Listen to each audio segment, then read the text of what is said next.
खुलुमबाय स्टुडियो आं रबिन बसुमतारी बे समाव इजराइल आरो इराननि गेजेराव जानाय दावहानि सायाव मोनसे गिदिर आपडेट इजराइल आरो इराननि गेजेराव जानाय दावहाया गेजेर सानजायाव गोबाङैनो गोहोम खोख्लैगासिनो दं नंगौ बे समाव इजराइलआ इरानाव अख्रां गाग्लोबनाया सोलिगासिनो दं होनना मिथिनो मोननाय जादों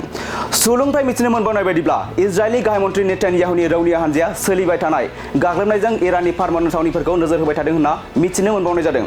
मख'नो गोनांदि मैया एबा शुक्रबारनि मोनायाव इजराइलआ मिसाइलफोरनि मोनसे बेरेज गावदोंमोन बे फिननायाव इराना इजराइलाव 1 डजननिबो बांसिन मिसाइलफोर हगारदोंमोन इजराइलनि रौनियाफोरा 13 जुन एबा शुक्रबारनि फुङाव इराननि सायाव गिबि गाग्लोबनायखौ जागायजेनदोंमन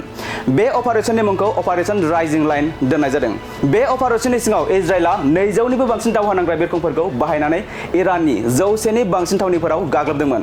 बेफोरनि गेजेराव बांसिनानो इराननि परमाणु आरो रौनिया थावनिफोरनिमोन बे गाग्लोबनायाव इराननि रिभलुशनारि गार्डफोरनि गाहाय हुसैन सालामी इराननि रौनियानि chief of staff Mohammad Bagheri इराननि गोजौसिन दैदेनगिरि आयातुल्लाह आली खामेनीनि खाथि हेफाजाबगिरि आली शामखानी आरो IRGCनि अख्रां सान्थ्रिनि बिथोनगिरि आमिर आली हाजिजादे बायदि गोजौ थाखोनि मावख'गिरिफोराबो जिउ गोमादोंमोन बेनि फिननाय महरै इरानाबो फिन गाग्लोबनायनि थाखाय थागथियारि खालामगासिनो दं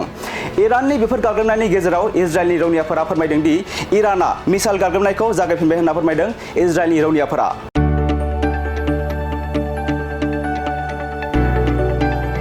गोजोनथाव खौरां बर'नि आंगोथार गोथाव ओंख्रि जानो मोजां मोनग्रा रायजो राजाफोरनि थाखाय गोजोनथाव खौरां बर'नि आंगोथार ओंख्रि जानो मोजां मोनग्रा रायजो राजाफोरा बे गोदानै खुलिनाय लाइजौ हटेलाव हाबफैनो हागोन जाखांफुहांनाय लाइमोन फालांगिरि गपेश बसुमतारीया अदालगुरिनि टंलायाव बेखेवदों बर'नि आंगोथार ओंख्रि मोनग्रा गंसे हटेल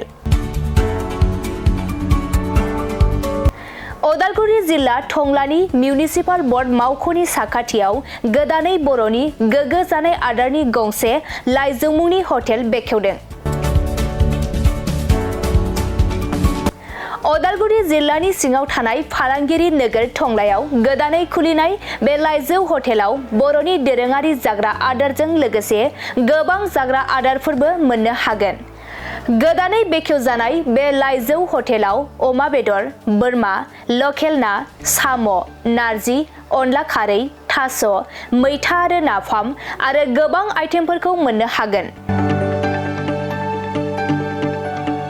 बेनिखायनो नोंथाङाबो अदालगुरि जिल्ला टंला लामाजों थांलाय फैलाय खालामोब्ला बे गोदानै खुलिजानाय लाइजौ हटेलाव हाबनानै बर'नि दोरोङारि गोथाव जाग्रा आदारफोरखौ जालांनो हागोन